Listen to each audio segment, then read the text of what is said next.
এরপর প্রশ্ন হচ্ছে বাথরুমে স্ত্রী সহবাস করা যাবে কিনা। স্বামী স্ত্রী একসাথে বাথরুমে গোসল করতে পারবে কিনা। অবশ্যই বাসর রাতে স্ত্রীর মাসিক হলে করণীয় কি, সহবাস করা জায়েজ হবে কি। স্বামী সহবাসে অক্ষম হলে স্ত্রীর করণীয় কি।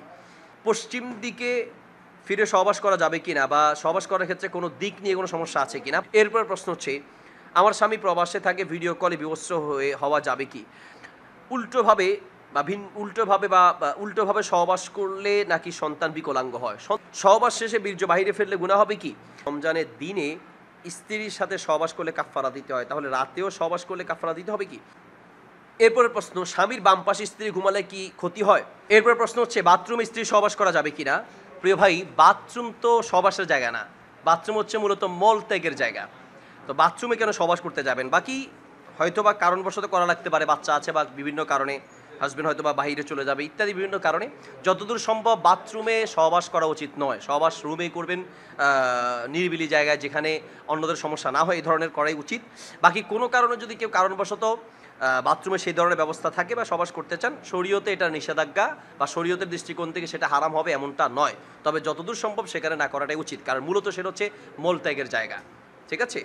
এরপর প্রশ্ন স্বামী স্ত্রী একসাথে বাথরুমে গোসল করতে পারবে কিনা। অবশ্যই পারবে, কোনো সমস্যা নেই। নবী সাল্লাল্লাহু আলাইহি ওয়াসাল্লাম তার স্ত্রীদের সাথে একসাথে গোসল করেছেন, একই পাত্রে গোসল করেছেন, এমনটা রয়েছে।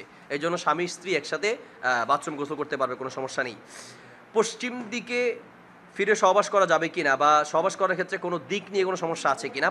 পশ্চিম দিক বা কোনো দিক কোনো সমস্যা নেই। সহবাসের ক্ষেত্রে মাথা কোন দিকে থাকবে, শারীরিক অবস্থা কোন দিকে থাকবে, এই ব্যাপারে শরীয়তের কোনো নিষেধাজ্ঞা আদেশ বা নিষেধাজ্ঞা নেই। এদিকে মাথা রাখতে হবে, সেদিকে মাথা রাখতে হবে, এই ধরনের কোনো নিষেধাজ্ঞা নেই। যদিও এই ধরনের প্রশ্নগুলো লজ্জাকর, কিন্তু তারপর আমরা উত্তর দিতে হয়। অনেক মানুষ এই সমস্ত বিষয়গুলো নিয়ে বিভিন্ন বিভ্রান্তিতে জড়িত হয়ে থাকে, এই জন্য প্রশ্নগুলোর উত্তর দিতে হচ্ছে। স্বামী সহবাসে অক্ষম হলে স্ত্রীর করণীয় কি। বিয়ের পরে অনেক সময় দেখা যায় হয়তোবা যে স্বামী, আমাদের কাছে মশালাগুলো অনেক সময় আসে, এই জন্য উত্তরগুলো দিতে হয়। উত্তর না দিলে এই প্রশ্নগুলোর উত্তর যদি আমরা না দিই তাহলে মানুষ বিভ্রান্তিতে পড়বে, অনেক ধরনের সমস্যায় পড়তে পারে। স্বামী যদি সহবাসে অক্ষম হয় তাহলে উচিত হচ্ছে স্ত্রী সম্ভব হলে ধৈর্য ধারণ করবেন এবং স্বামীর চিকিৎসা করানোর ব্যবস্থা করবেন। যদি চিকিৎসার পরেও না হয় এবং স্ত্রী এই ক্ষেত্রে তিনি ব্যভিচারে বা অন্য কোনো খারাপ কাজে লিপ্ত হয়ে যাওয়ার যদি সম্ভাবনা থাকে তাহলে সেক্ষেত্রে আমাদের করণীয় হচ্ছে, তো সেক্ষেত্রে ওই স্ত্রীর করণীয় হচ্ছে স্বামী থেকে ডিভোর্স নিয়ে নিবে। তবে প্রথমত ধৈর্য ধরবে, যদি সে ধৈর্য ধরতে পারবে মনে করবে তাহলে অবশ্যই উচিত তাকে সর্বাত্মক ধৈর্য ধারণ করা। যদি এর পরেও সে মনে করে যে আমি ধৈর্য ধরতে গেলে কোনো জিনা ব্যভিচার অবৈধ কাজে লিপ্ত হয়ে যেতে পারি, অধৈর্য হয়ে যায়, তাহলে সেই ক্ষেত্রে এই স্ত্রীর উচিত সে স্বামী থেকে ডিভোর্স নিয়ে নেওয়া। তবে আবারও বলছি, স্বাভাবিক অবস্থায় কখনোই ডিভোর্সের পথে এগিয়ে যাওয়া উচিত নয়। চেষ্টা করতে হবে সর্বাত্মক ধৈর্য ধারণ করার, নিজে প্রথমে সিয়াম রেখে নিজের যেই যৌন চাহিদা বা ইচ্ছা সেটাকে কমানোর চেষ্টা করা, নিজে ধৈর্য ধরার জন্য যা যা প্রয়োজন ইত্যাদি ব্যবস্থা গ্রহণ করা। এরপরেও যদি সর্বশেষ না পারে তাহলে স্ত্রী চাইলে তার স্বাধীনতা রয়েছে, সে ডিভোর্সের পথে যেতে পারে, স্বামী থেকে তালাক নিয়ে নিতে পারে। বাসর রাতে স্ত্রীর মাসিক হলে করণীয় কি, সহবাস করা জায়েজ হবে কি। বিয়ের প্রথম রাত একজন পুরুষের প্রথম রাত, যেহেতু তার চাহিদা থাকবেই। আমাদের দেশেও কিছু কুসংস্কার আছে, বাসর রাতে বা প্রথম রাতে স্ত্রী সহবাস করা ঠিক নাই, সে 2-3 দিন পরে করা উচিত, এই সেগুলো সবগুলো কুসংস্কার। আপনি বিয়ে করেছেন, আপনার বিয়ের পরে আপনি চাইলে সহবাস করতে পারবেন, প্রথম রাতেও পারবেন, কোনো সমস্যা নেই। বাকি যদি সে হায়েজগ্রস্ত হয়, আপনি বুঝতে পারেন, তখন আপনার জন্য সহবাস করা বৈধ হবে না। আমি বিয়ে করেছি, কি করব, এই সেই ইত্যাদি এই সমস্ত অজুহাত দিয়ে হায়েজরত অবস্থায় সহবাস করার কোনো বৈধতা নেই। হায়েজরত অবস্থায় বিয়ের প্রথম রাতেও যেমন হারাম, অন্য সময়েও হারাম। এরপর প্রশ্ন হচ্ছে আমার স্বামী প্রবাসে থাকে, ভিডিও কলে বিবস্ত্র হওয়া যাবে কি। স্বামী প্রবাসে থাকে, বিদেশে থাকে, অনেক ক্ষেত্রেই স্ত্রীকে ভিডিও কলে বিবস্ত্র অবস্থায় দেখতে চান, ভিন্নভাবে দেখতে চান। যদি এমনভাবে দেখতে চান আর স্ত্রী যদি মনে করেন যে স্বামীকে দেখালে এবং স্বামী যদি মনে করেন যে ভিডিও কলটা নিরাপদ, কারো কাছে পৌঁছানোর সম্ভাবনা নেই, এটা নিরাপদ, শুধুমাত্র স্বামীর কাছে থাকবে, অন্য কেউ দেখবে না, এমনটা যদি মনে করেন তাহলে স্বামী স্ত্রীকে হচ্ছে যে এটা নিরাপদ হতে হবে, আপনি নিশ্চিত হতে হবে যে এইভাবে আমি দেখার কারণে এটা অন্যের কাছে পৌঁছানোর কোনো সম্ভাবনা নেই। এরপরের প্রশ্ন হচ্ছে উল্টোভাবে সহবাস করলে নাকি সন্তান বিকলাঙ্গ হয়। সন্তান বিকলাঙ্গ হওয়ার বিভিন্ন কারণ অনেকে লোকে মুখে বলে থাকেন, এই সেই বিভিন্ন কারণ বলে থাকেন। উল্টোভাবে সহবাস করলেও এটারও বৈধতা আছে, তবে একই জায়গা থেকে হতে হবে, অর্থাৎ সহবাসের জন্য সামনের রাস্তায় ব্যবহার করতে হবে, কোনো মতেই পায়খানার রাস্তা ব্যবহার করা যাবে না। সেটা আপনি সামনে পিছনে যেভাবে হোক, শুধুমাত্র প্রস্রাবের রাস্তা বা সামনের রাস্তায় ব্যবহার করতে হবে। সামনের রাস্তা ব্যবহার করে সহবাস করার বৈধতা আছে, পিছনের রাস্তা দিয়ে ব্যবহার করার বৈধতা নেই।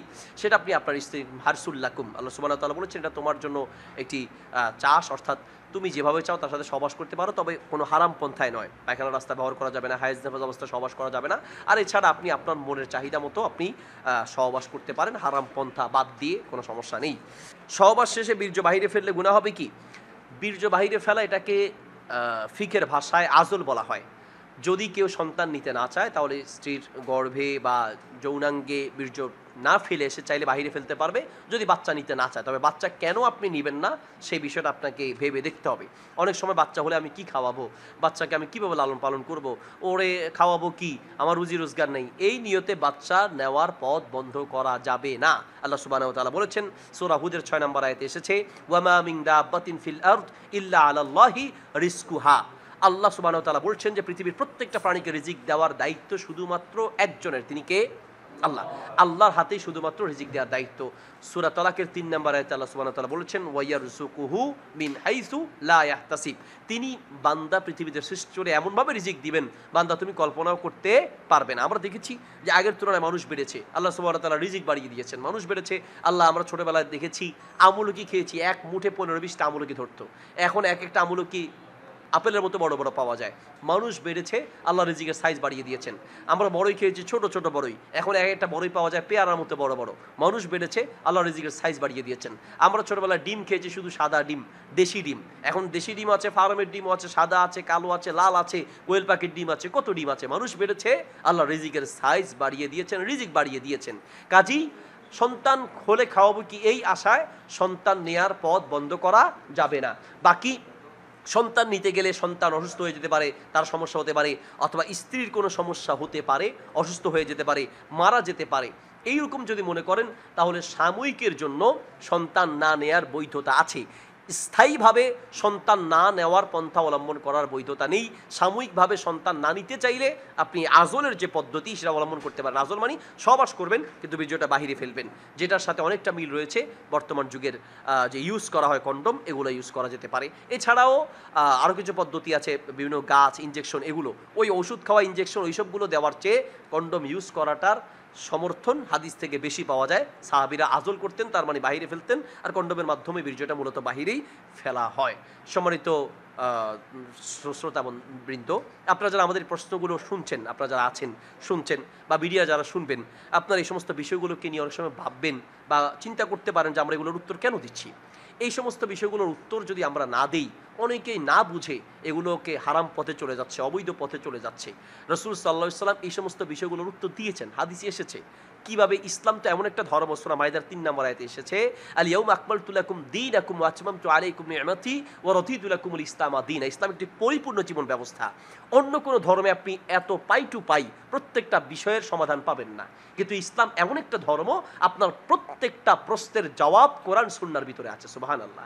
আপনি কিভাবে স্ত্রীর সাথে সহবাস করবেন, কিভাবে বাথরুমে যাবেন, কিভাবে বাথরুম থেকে বের হবেন, কিভাবে বাথরুমে বসবেন, সবগুলো পাই টু পাই শরীয়তে বলা আছে। এই জন্য আমরা বিষয়গুলো প্রশ্ন আসে আপনাদেরকে কথাগুলো বলি, এগুলোকে আপনারা ভিন্ন পথে নেয়ার চেষ্টা করবেন না। এরপরের প্রশ্ন, স্বামীর বাম পাশে স্ত্রী ঘুমালে কি ক্ষতি হয়? অনেকে মনে করে থাকেন যে স্বামীর বাম পাশে স্ত্রী শোয়া যাবে না, ডান পাশে শুইতে হবে, স্ত্রী স্বামীর ডান পাশে থাকতে হবে, স্বামী স্ত্রীর বাম পাশে থাকতে হবে, ইত্যাদি অনেকগুলো কথা আমাদের সমাজে আছে।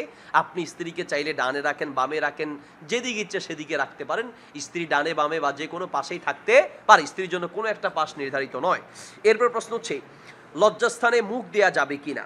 প্রিয় ভাই, মূলত এই মুখ দিয়ে আমরা আল্লাহ সুবহানাহু ওয়া তাআলার জিকির করি, তাসবিহ, তাহলিল ইত্যাদির জন্য এই মুখ আমরা ব্যবহার করে থাকি, এই মুখ দিয়ে তেলাওয়াত করি। এই জন্য এই মুখে লজ্জাস্থান নেয়ার উচিত নয়, লজ্জাস্থান নেওয়া উচিত নয়। অনেক স্বামী এই ধরনের আবদার করে থাকেন, অনেক স্ত্রী এই ধরনের আবদার করে থাকেন, তো এইগুলো উচিত নয়। বাকি যদি কোনো স্বামীর আবদার হয় বা কোনো স্ত্রীর আবদার হয়, এখন সে আবদার পূরণ না করলে সে হয়তো বা খারাপ পথে চলে যেতে পারে, তো সেই ক্ষেত্রে আপনার এটা করতে পারেন। এটা সরাসরি হারাম হবে এমন কোনো দলিল নেই, যেগুলো হারাম সেগুলো হাদিসে নিষেধ আছে। কিভাবে কি কি করা যাবে না, সহবাসের ক্ষেত্রে কি কি করা যাবে না, স্ত্রী থেকে কি কি কাজ, স্ত্রীর সাথে কোন কোন কাজ করা যাবে না, এগুলো নিষেধ আছে, এগুলো হাদিস দ্বারা প্রমাণিত আছে। কিন্তু মুখে নেয়ার ব্যাপারে কোনো নিষেধাজ্ঞা সরাসরি আসে নাই বিধায় আমরা এটাকে সরাসরি হারাম বলতে পারছি না। কিন্তু এই ধরনের কালচারগুলো মূলত এগুলো ইতিপূর্বে আমরা ছোটবেলায় বা আমরা আমাদের বয়স হওয়ার পরে, আমরা সাবালক হওয়ার পরে এমনটা শুনি নাই। ইদানিং এই ধরনের প্রশ্নগুলো বেশি আসছে, বোঝা যায় এই ধরনের কালচারগুলো ইদানিং শুরু হয়েছে। আর হতে পারে এগুলো অমুসলিমদের কৃষ্টি কালচার হতে পারে। এগুলো থেকে যতটা দূর সম্ভব বিরত থাকার চেষ্টা করাটাই উচিত হবে, বাকি সরাসরি হারাম হবে না। এরপর প্রশ্ন হচ্ছে, আসসালামু আলাইকুম রহমতুল্লাহ। ওয়ালাইকুম আসসালাম রহমতুল্লাহ। শেখ, আমার প্রশ্ন হচ্ছে, রমজানের দিনে স্ত্রীর সাথে সহবাস করলে কাফফারা দিতে হয়, তাহলে রাতেও সহবাস করলে কাফফারা দিতে হবে কি? রমাদানের দিনে সহবাস করা নিষেধ, কিন্তু রাতে নিষেধ নয়। রাতে স্ত্রীর সাথে সহবাস করা যাবে, দিনে নিষেধাজ্ঞা রয়েছে। দিনে যদি কেউ স্ত্রীর সাথে সহবাস করে তার সিয়াম ভেঙে যাবে, কাজাও লাগবে, কাফফারাও লাগবে। স্বামীকে না বলে তার পকেট থেকে টাকা নিয়ে জমানো যাবে কিনা?